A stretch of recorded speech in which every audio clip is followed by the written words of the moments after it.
আমি আসলে খুশি হইতে পারতাম যদি সেই টাকা থেকে কিছু টাকা আমাদের সহযোগিতায় লাগতো। কারণ বিগত বেশ ১ সপ্তাহ যাবৎ আমি টাকার অভাবে আমার প্রচারণার কাজে বেশ আমার বেগ পেতে হয়েছে। তো সেই জায়গা থেকে বলবো যে আমি নিজে যেহেতু একজন প্রার্থী আর ওই টাকার দেখা যেহেতু আমি নিজেই পাই নাই, তার মানে এটা অন্তত আমার কাছে স্পষ্ট যে আমরা টাকা ছড়াছড়ি করি নাই বা ছাত্র শিবির টাকা ছড়াছড়ি করে নাই। আর যদি একান্তই কারো চোখে পড়ে থাকে তাহলে যারা এই প্রশ্নটা তুলেছে এটার উত্তর আমি মনে করি তারাই দিতে পারবে। দেখেন, অভিযোগটা আসলে খুবই গুরুতর, কিন্তু এটার উত্তর খুবই সহজ।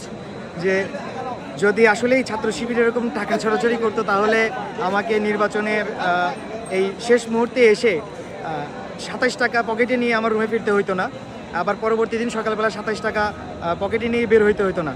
আমার এরকম একাধিক দিন গেছে, বিশেষ করে সর্বশেষ যে সপ্তাহ, এই সপ্তাহটা আমি নিজে ব্যক্তিগতভাবে অর্থনৈতিকভাবে খুব সংকটের মধ্যে দিয়ে গেছি।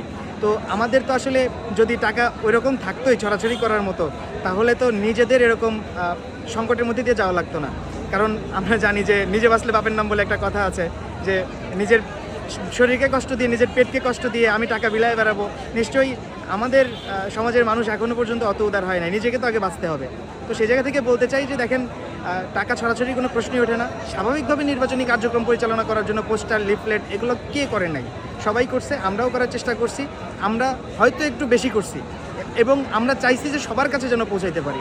সুতরাং সেই জায়গা থেকে এটা আমাদেরটা বেশি ছাপানো হয়েছে, এটাই স্বাভাবিক। তো আমরা চেষ্টা করেছি সকলের কাছে যাওয়ার এবং একাধিকবার তাদের কাছে পৌঁছার চেষ্টা করেছি।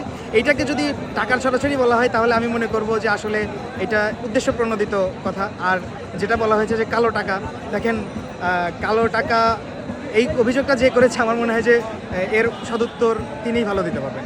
শিক্ষার্থীদের কাছে একটাই মেসেজ দেওয়ার আছে যে ৩৫ বছর পরে রাষ্ট্র নির্বাচন হচ্ছে, এটা খুবই ঐতিহাসিক একটা ব্যাপার। এই ইতিহাসের সাক্ষী হতে শিক্ষার্থীরা যারা আছেন সবাই কালকে ভোট কেন্দ্রে আসবেন। আপনাদের নিজেদের মতামত আপনারা ভোটের মাধ্যমে উপস্থাপন করবেন।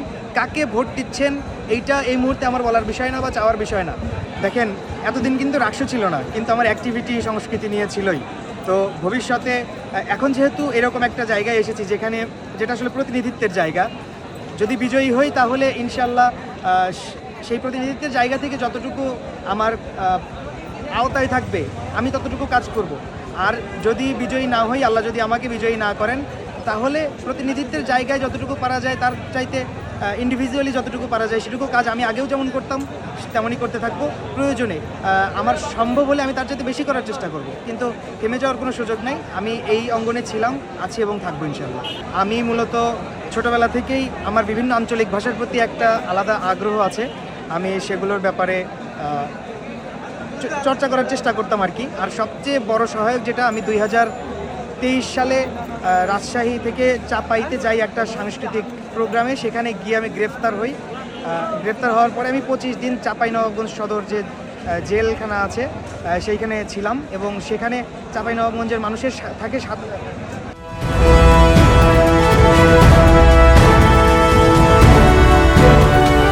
জনতা টিভি, জনগণের আয়না।